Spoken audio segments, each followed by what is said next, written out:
ଆପଣଙ୍କୁ ମୋର ପ୍ରଣାମ। ମୋ ନାଁ ସୁସ୍ମିତା ପଣ୍ଡା। ମୁଁ ତୃତୀୟ ଶ୍ରେଣୀରେ ପଢ଼େ। ଆଜି ଆମେ ପଢ଼ିବା ହସ ଖୁସି ବହିର ହାତୀ ମାନିଲା ଏଣ୍ଡୁଅ କଥା ପାଠ 6। ହାତୀ ଆସୁଥିଲା ଶୁଣ୍ଢ ହଲାଇ, ମେଣ୍ଢା ପୋଲ ଦେଖି ଗଲେ ପଳାଇ। ନଈରେ ପଶିଲା ହାତୀ, ଶୁଣ୍ଢରେ ତାହାର ପିଚିକାରି ମାରି ପାଣି ଖେଳ କଲା ମାତି।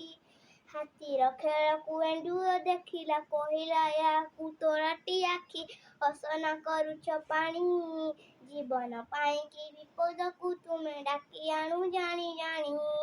ଶୁଣ୍ଢକୁ ଉଠାଇ ମୁଣ୍ଡ ହଲାଇ ହାତୀ ପଚାରିଲା ଏଣ୍ଡୁଅ ଭାଇ, କହିଲ ମତେ, ଜୀବନ ପାଇଁକି ମୁଁ କେଉଁ ବିପଦକୁ ଡାକି ଆଣୁଥିଲି ସତେ?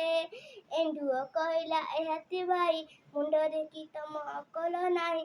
ଦୂଷିତ ହେଲେ ଜଳ, ଜଳଧାରା କାଚୁ କୁଣ୍ଡିଆ ରୋଗରେ ଲୋକମାନେ ହେବେ କଲବଲ।